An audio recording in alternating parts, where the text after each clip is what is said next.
I never imagined that love could shatter so completely with just a few words. But that's exactly what happened to me on a night I'll never forget.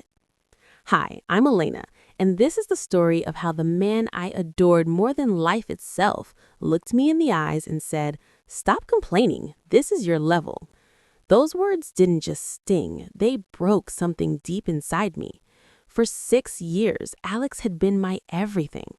We met in college when I was the quiet literature student scribbling stories in notebooks, and he was the confident business guy with big dreams. He made me feel seen. He promised we'd build a beautiful life together. So I did what love asked. I supported him. I worked late as a content writer for a small firm, editing his proposals at midnight, cheering through every failed startup, cooking meals after his long days, and quietly setting my own dreams aside. I told myself it was temporary, that one day when he was stable, it would be my turn. Our life looked perfect from the outside. Cozy apartments filled with laughter, weekend trips, friends who said we were goals. But inside, I carried a quiet ache. I wanted to write my own book, to share the stories burning in my heart. I never complained loudly until that anniversary dinner. The table was full of our closest friends, candles flickering, wine flowing. Someone asked me, "Elena, what's next for you?" I smiled, heart fluttering with hope, and said, "I've been saving ideas for a book. Maybe it's time to finally chase that dream."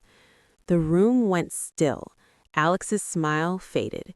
He leaned forward, voice loud enough for everyone to hear, and said it. "Stop complaining, Elena. This is your level."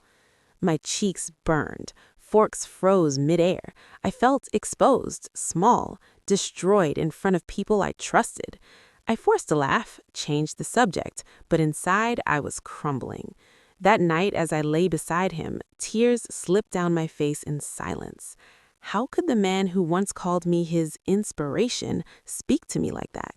I told myself it was just one bad moment, but what I didn't know was that this cruelty was only the beginning of a betrayal that would tear my world apart.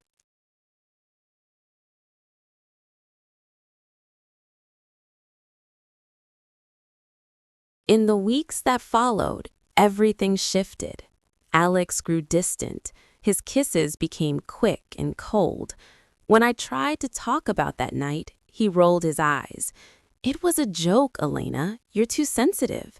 I believed him because I still loved him desperately. I kept supporting him, still cooking, still listening to his work stress, still pushing my own dreams further down. But the wound never healed. It festered. Then came the afternoon that destroyed me completely. He was in the shower. His phone buzzed on the kitchen counter. I wasn't snooping, I just glanced. The message preview made my stomach drop. "Can't wait for tonight, handsome. She'll never understand your world like I do." My hands shook as I opened the thread. Sophia, his new client. Weeks of messages. Flirty, intimate, cruel. They laughed about me. "She's happy with her little job," he wrote. And worse, "Remember when you put her in her place at dinner? Priceless." I sank to the floor, phone still in my hand while the shower ran. My heart didn't just break, it shattered into pieces I didn't think could ever be put back together. The man I had sacrificed for, the man I defended to my family, had been sharing our bed and our secrets with someone he thought was his level. While I was holding us together, he was already planning to leave me behind. I cried until there were no tears left, then wiped my face before he came out. I didn't scream, I didn't confront him. The pain was too deep for noise. That night, alone in the dark while he slept, something inside me changed. The heartbreak turned into a quiet, burning resolve. I realized I had two choices: stay broken or rise in silence. I chose the second. I didn't tell him I knew. Instead, while he chased his flashy world, I started building mine in the shadows. Late at night, after he fell asleep, I enrolled in online writing courses. I poured every ounce of my pain into stories, raw, honest tales of women who refused to stay small. I started a small, anonymous blog. Slowly, readers found me. Comments poured in.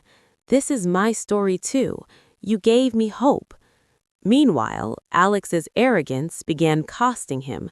Bad deals, lost clients, whispers about his affair reached our circle. He came home frustrated, expecting me to comfort him like always.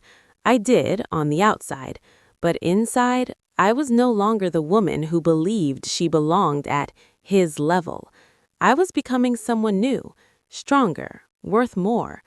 The shift from shattered to unstoppable happened quietly, night after night, word after word. 6 months later, my silent plan reached its breathtaking climax. My blog had grown into something no one expected. A major publisher reached out after a viral post. They offered me a book deal, my memoir about finding strength after betrayal. I accepted, still keeping it hidden from Alex. The launch event was set for a beautiful downtown hall. Invitations went out to influencers, media, and quietly to some of our mutual friends. The night arrived like a dream. The room sparkled with lights. I stood on stage in a simple black dress, heart steady, voice clear. As I spoke about rising when someone tries to keep you small, the audience was completely still. Then I saw him. Alex stood near the back, Sophia on his arm, looking confused at first. When the host introduced me as the author whose story was inspiring thousands, his face went pale. Our friends who had been at that anniversary dinner turned toward him, whispering. The same people who had heard his cruel words now watched me shine. I didn't point at him, I didn't call him out. My revenge was silent, and it stunned everyone. My book hit bestseller lists in days. Articles praised how I had turned pain into power. Alex's company, meanwhile, crumbled under his own choices. Clients left, the affair became public gossip. A few weeks later, he showed up at our old apartment, eyes desperate, begging for another chance. "I was wrong, Elena. I see you now." I looked at him, the man who once made me feel small, and felt nothing but peace. I simply said, "I see me too," and closed the door. Everyone who knew our story was stunned.